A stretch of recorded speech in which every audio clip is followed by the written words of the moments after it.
What makes the absolute best race to play a Paladin in 5th edition Dungeons & Dragons? We're going to answer that question.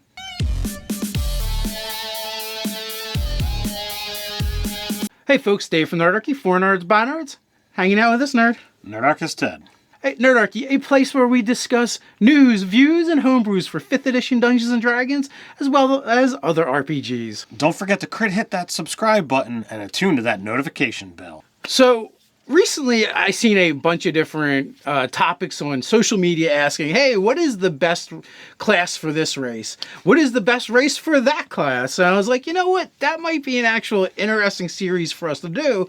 So we decided we would go with some of our favorites, and we're going to start with Paladin and see what we think would be the best race for a Paladin. We're going to look at several different things.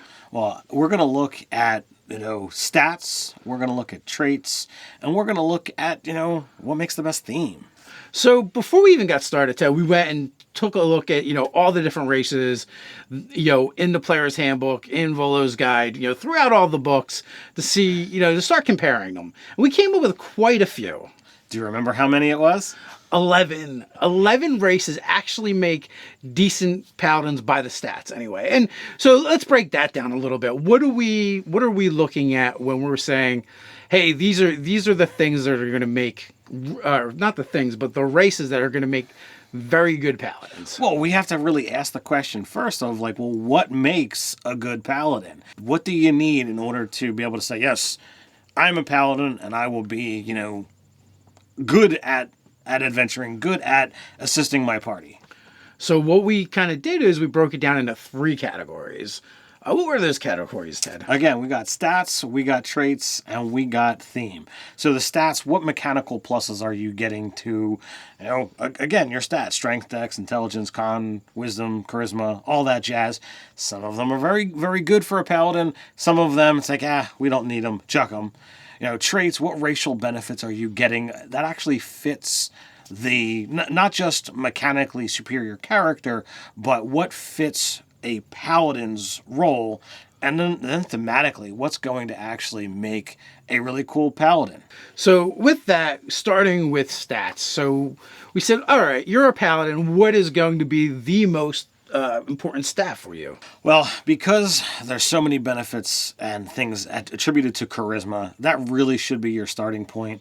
You're going to get bonuses to all of your saving throws. It's going to be, what your spell DC is based off of. So charisma, super important for a paladin. Right. So there's a lot of abilities that are tied to that, and you're a paladin, so we're going to all right, that's our number one thing. So in order to qualify from stats alone, you have to get a bonus to your charisma, or at least have the ability to get a bonus to your charisma. Because there's a number of races out there that actually get a variable +1. You can put it anywhere you like. So those races, made the list in some way. So then we came up with several different kinds of paladins you could build based off your stats. We've even done videos on these in the past. For instance, the consummate, what you expect, tanky kind of paladin is going to be your strength-based paladin. Absolutely. And if you want to go, off-kilter and make a dex-based paladin, there's a number of races that fit that mold really well as well. Right. And speaking of videos that we've done before, that was definitely one of them, the dex-based paladin. And then we have our kind of our unorthodox build, and meaning, you're not, it's a little bit off the beaten path, but you still get that bonus to charisma and maybe to something else. So we're we can make this work. You can play any type of paladin that you like, and I have to say I love unorthodox character builds. And when you can make something that's this doesn't pertain at all, but it's hilarious to play, I'm all in. Then I guess the last category we have is there are just certain races that are pretty much good at everything. They're not specialized per se, but you could use them no matter what. Let's start there. All right, so you're going to start off with human. Whether you go +1 to all your stats or you go with the variant, you get a +1 to 2 different stats and a feat. I mean, that really is going to fit everywhere. Humans are just good at everything. That's just the way they're built in 5th edition D&D. Now, your half-elf is another one. You've got 2 floating +1s that you can put anywhere. That's great for a, I want to play X. Well, you can have a 16 in your prime stat regardless. So they're great. They get, variable skills as well. half elves are just a good solid race. Yeah, those two you just can't go wrong with. Next, we have some that are listed for our dex-based characters. Now, this is not, in my opinion, the optimal paladin, but that doesn't mean it's not fun. So I felt like these were worth honorable mention before we actually get to like our top picks. All right, so you want to explain why, dex-based paladins not ideal, as well as what races we have on that list? Yeah, sure, Ted. Yeah, in my opinion, the dex-based paladin is suboptimal. The reason being is I feel like the paladin is your stereotypical knight, and he's going to lean heavily on that heavy armor, maybe even using a shield or a big weapon. Right. So he's going to benefit from all those, and it's easy for him to not worry about, or her to not worry about having to have that extra stat. They can just slather on the armor. Now there are several races that are actually would make a good dex-based paladin if that's the route you want to go. You've got your catfolk, the tabaxi. You've got halflings, and you've got drow. So if you want to be a little bit darker, you can. And they all offer different abilities and traits that make them fun to play and also very effective. Wearing heavy armor to really look like a paladin, means you're going to need that higher strength. And if you're focusing on dex, that means you're putting points in both strength and dex. And you could be putting those points elsewhere, or you have to dump strength and not look like a paladin. Yeah, not only that, not look like a paladin, but you're not taking full advantage of all the proficiency you get because you're not using that heavy armor proficiency. Right. And heavy armor also has strength requirements, so depending on what you want to go with, you might be limited if you don't have a high enough strength. Next up, we have, what we consider unorthodox builds. They're fun, they're interesting. But before we get into that, time for us to pass the plate, pay some bills. Let's say a quick prayer for our DMs. Oh, why, of course, the Deck of Many. 5e reference cards to make the life of any GM easier. Right now, they have a Kickstarter going on for the animated Deck of Spells. Go check it out. The link for the Deck of Many will be in the description, as well as the Kickstarter. Help support the channel by supporting the sponsors. So what were we talking about? We're talking about unorthodox character builds. Unorthodox character builds for paladins. Talked about how fun it is to be able to make stuff that's like, throw mechanics aside. Let's just make something that's fun. First off, there's the Kalashtar. They're a pretty awesome race. They get a plus to charisma, so it's still not, totally off the wall. But, they get a plus to wisdom and a +1 to anything else. So they could fit in there pretty nicely. Yeah, there's the Kalashtar, like you said, with the variables. Tiefling is another one that is fun if you're like, hey, I want to play something that's kind of dark, but more of like a redemption story of playing against type. Of outwardly, you kind of look evil because you look like a devil, but inwardly, you're like, no, I am just and I seek the path of righteousness. They get a +2 to charisma, super useful. Bonus intelligence, not so much. Warforged Juggernaut, if you want to be this, monstrous machine, technically you're still a humanoid, but, they get a +2 to strength, +1 to constitution. They're going to get out there, and they're going to be just this big bruiser type of a paladin. A lot of fun. I've seen them played, and people had a lot of fun with them. Yeah, it's going to be a little tough because you don't have that, the bonus to charisma, so you're going to have to work that up. But, you're doubling down on strength and con, which are always very useful for a tank-type character. There's another race that falls into that same mechanical bonus. You want to get into that one? Oh, absolutely. The half-orc. Matter of fact, one of the coolest pictures in the player's handbook is the half-orc paladin. And, they've got a bunch of features that help them be fairly impressive when it comes to melee and tanking damage and dealing damage as well. So all of those are great choices. It's just you're going to struggle a little bit in some of those areas. Absolutely.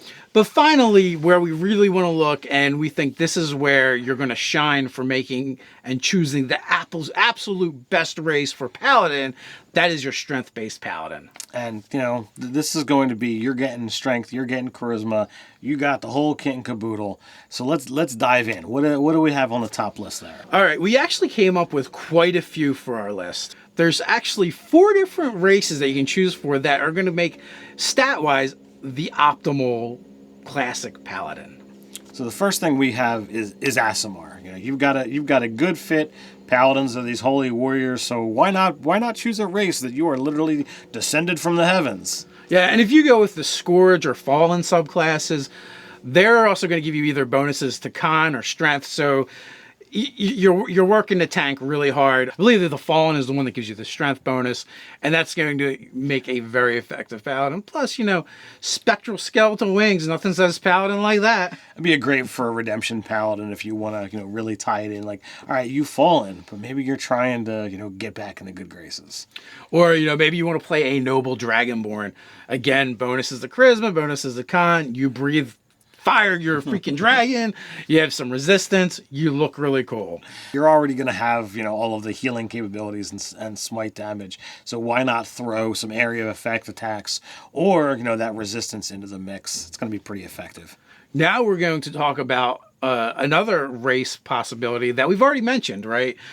And that is a variant Tiefling. Zuriel, the Falling Angel. That is a strength and charisma base. And there's some other cool thematic things in there as well. We also talked about, the Warforged Juggernaut before, but the Warforged Envoy is one of those that is really good because you're going to get the charisma and those 2 floating +1s. So that winds up working out really nice to be able to, put them where you need them. So there's another one as well. So that's 5 on the list. So Triton is another good one that gets strength and charisma. The powers of living underwater. The just the personality type really fits that of a paladin. So getting strength, con, and charisma, all good mix for a paladin. Yeah, you're Aquaman paladin, if you will. So next we're going to go into race traits. So these are things that kind of really lend themselves to the calling of being a paladin. Obviously, there's some things that we're just going to leave off, like the half-orc, for instance, gets brutal, critical, and relentless. They're great for any melee character, but they don't specifically lend themselves to one or another. You've got halfling with lucky, that's good for no matter what you're playing. But there are a couple races that have specific abilities that were like, you know what, this really kind of screams paladin and in and of itself. So we talked about Aasimar, and Aasimar having the healing hands abilities. That is literally, similar to the paladin's lay on hands ability. So, getting extra healing as a paladin, never a bad thing. Human would be the other one that I would say, because if you go with the variant human, you can get a skill, which may or may not matter, but more importantly, you can choose a feat. So you could definitely choose a feat that is themed more towards being a paladin. So if you go with the Tiefling variant for Zariel, you're going to get the smite spells. So you're doubling down on those extra attack spells that are already paladin. Brandishing smite. These things are done as a bonus action. So if you're not, if you're not fighting with 2 weapons, if you're fighting with that big one, you don't really have something to do with that bonus action. So you might as well use those Tiefling, spells, cast it, smite, and you can, get it all done in once. Right, it gives you a little extra oomph without digging into your spell slots, because you want to use them for smiting anyway. This allows you to double down without expending all your spell slots at once. So it's kind of a cool little thing. So what's our next category, Dave? Next we have themes, okay? So these are races that really just lend themselves to being a paladin. Like when you think of that race, you probably think of paladins, or either that or it's so against type that it's like, oh, this is perfect for the idea of redemption. Absolutely. So first up on our list is Aasimar. I kind of briefly touched on it. You're descended from the heavens, so to speak. So you are already this holy warrior. So this is going to fit really well. We talked about their healing hands feature. You just see an Aasimar, and they're regal, they're noble. It's just built into the race. So they're going to make a pretty perfect pairing on the theme angle for Aasimar and Paladin. Angel wings. They freaking get angel wings. I mean, I believe the keystone ability for the devotion paladin is angel wings anyway. So it just screams it anyway. So real early on you can do it. Next up, I definitely have to say it, because when we reviewed Volo's Guide to Monsters and we reviewed the races, we're like, these guys are freaking paladins already without, but like they are the worst kind of paladin, the lawful stupid paladin. You know, the guy that's kind of a pompous ass, and that's the Triton. Like, to me, when you read their subheaders, it just screams paladin. They're about protection, superiority. They already feel that they're so much better than you. But along with that, it's like, well, I'll take the sacrifice and I will protect you. I will look out for the little guy because I'm better. Like that's Paladin. Pretty much. So we felt they made the list. And then finally you have Tiefling, right? If you want to, like we mentioned, you want to tell that redemption story. If you want to be like, oh, outwardly you look like a bad guy, but inside, no, you are the good guy. I just think that's very thematic. There's a lot of people who like to play, you know, that cross story. You know, it's like, oh, I'm tired of everyone feeling like, you know, I'm a bad guy, and really I'm just a good guy. And I've made a Tiefling, you know, Paladin before. It was a lot of fun. Sadly, I only played him a few sessions, but it was a lot of fun. Well, also maybe as a Tiefling Paladin, you actually feel responsible for all the misgivings of fiends out there. You kind of take it upon yourself, and this is your way of trying to right these wrongs. You know, it's like, you know, screw it. I'm gonna prove that not all Tieflings are bad. Now, with that, let's get into our absolute best, the top 3 races. We're going to go with ascending order, so from what we believe to be the least to the most Paladin race you could possibly choose. I keep talking about Aasimar. So you're going to say Aasimar now? So I'm going to say Aasimar. You know, whether you go with a Fallen or whether you go with a Scourge, you know, both of these ones mechanically and thematically make a fantastic Paladin. So 3rd place, Aasimar, they're great. I have to concur. Number 2, we're going to go with a Warforged Envoy. Didn't see this one coming, but you know, it's just the flexibility of where they can put their points. The fact that they get some extra skills, languages, tools. They had that cool tool thing that they have built into them. Not that stuff lends to being Paladin per se, but they're also armored already. They can have heavy armor. So all that stuff really adds up to make them really good at being a Paladin. So I love Warforged. You know, everything that they've done, you know, with their creations, they're really fantastic. So who's our winner? Who is our top choice for the best Paladin build? All right, we need a drum roll. When it comes down to it, you know, when we listed all the factors, the stats, the thematic abilities they get, the theme for it itself, if you want to pick the absolute best race for a Paladin, you have to go with the Tiefling variant, and that is Zariel. That's going to give you the bonus to strength. That's going to give you the bonus to charisma. That's going to give you those auto smites that are just there for you to use as you level up. You know, as a Paladin, you know, most people are playing with the heavy weapons, so you don't have a use for those bonus actions unless you're going to be casting your smite spells. Well, being provided with two smite spells via your race means you cannot sacrifice your spell slots, so you can cast those smite spells and then smite on top of it, shelling out the damage like no other Paladin out there. And then you want to talk thematic. You are literally the descendant of a fallen angel. Like, I don't know how much more thematic you can get than that if you're talking about, I want to do this redemption story. So what do you guys think? Did we get it right? Did we get it wrong? Down in the comments below, let us know who's your top Paladin story, who's your favorite build, or, you know, answer that question. Did we get it right or did we get it wrong? While you're down there, don't forget to like, share, and subscribe. Hey, and on your way down to the comments, stop by the description where you can see our sponsor with that Kickstarter for animating spell cards, or just check out their other 5e reference cards. Make your life easier whether you're a player or the Dungeon Master. So until next time, Stay nerdy.